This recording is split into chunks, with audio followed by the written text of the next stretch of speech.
পর্দা চলবে না, চলবে না, ঘুষখোর ওসি চলবে না, অ্যাকশন টু অ্যাকশন, মাঠ পর্দা চলবে না, চলবে না, টাকা খেয়ে মাঠ পর্দা ওসি চলবে না, চলবে না, অ্যাকশন টু অ্যাকশন, অবৈধ মাঠ পর্দা চলবে না, চলবে না, চলবে না, চলবে না, ভাড়া দেওয়া চলবে না, চলবে না, থানা মাঠ ভাড়া দেওয়া চলবে না, চলবে না, অবৈধ ওসি চলবে না, চলবে না, থানা মাঠ ভাড়া দেওয়া চলবে না, চলবে না, অবৈধ ওসি চলবে না, চলবে না, action to action, direct action, action to action, direct action, থানা মাঠ ভাড়া দেওয়া চলবে না, চলবে না, থানা মাঠ ভাড়া দেওয়া চলবে না, চলবে না, অবৈধ ওসি চলবে না, চলবে না, অবৈধ ওসি চলবে না, চলবে না, ভাড়া দেওয়া চলবে না, চলবে না, থানা মাঠ ভাড়া দেওয়া চলবে না, চলবে না, থানা মাঠ ভাড়া দেওয়া, action to action, direct action, ঘুষখোর ওসি চলবে না, থানা মাঠ ভাড়া দেওয়া চলবে না, চলবে না, action to action, direct action, ঘুষখোর ওসি চলবে না, চলবে না। সম্মানিত এলাকাবাসী, আপনারা জানেন আমাদের ঐতিহ্যবাহী সলঙ্গা মাঠ, আমাদের খেলার মাঠ, সেই মাঠ অবৈধ ওসি অবৈধভাবে লিজ দিয়ে আমাদেরকে ছেলেপেলেকে সেখানে খেলতে দিবে না, আমাদের অবস্থান করতে দিবে না। আমরা সেই মর্মে দুই গ্রামবাসী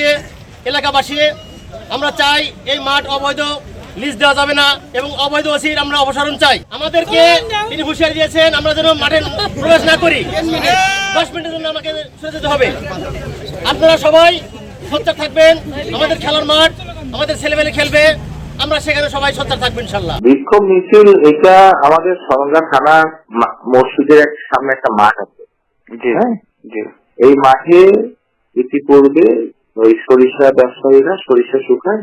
বিনিময়ে থানা কি সরঙ্গা মসজিদে কিছু টাকা দেয়। ইতিপূর্বে কিছু লোকজন এখানকার লোকজন ওই ব্যবসায়ীদের কাছ থেকে, হিন্দু ব্যবসায়ীদের কাছ থেকে টাকা চায়, যে আমরা টাকা চাই যে আমরা এই টাকা পয়সা আমাদেরকে দেন, আমরা এরকম বিভিন্ন এখানকার নেতাকে দেন, আমরা টাকা দিলে আমরা এখানে দিব। তো গতকাল আমরা মিটিং করে এই যারা ব্যবসায়ী যারা এখানে শুকায় তাদেরকেই করেছি,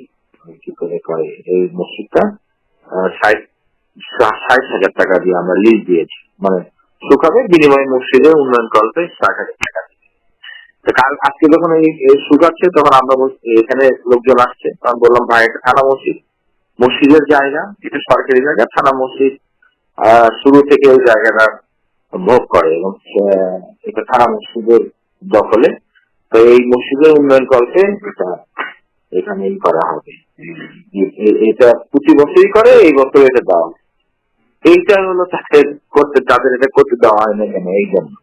এইটা আমরা এখন আইডেন্টিফাই করি নাই। আপনি বেশি ভালো হয় আমাদের এখানকার বিএনপির যিনি সেক্রেটারি আছেন আলিম ভাই, তাকে জিজ্ঞাসা করলে উনি প্রথম তথ্যটা উনি আমাকে দিতে, যে ভাই এরকম এরকম হচ্ছে, আপনি হ্যান্ডেলিং করেন, তাকে বললে ভালো হয়। লোকাল এমপি আছে, এমপি মহোদয়কে বললেও ভালো হয়, তারাও জানে বিষয়টা।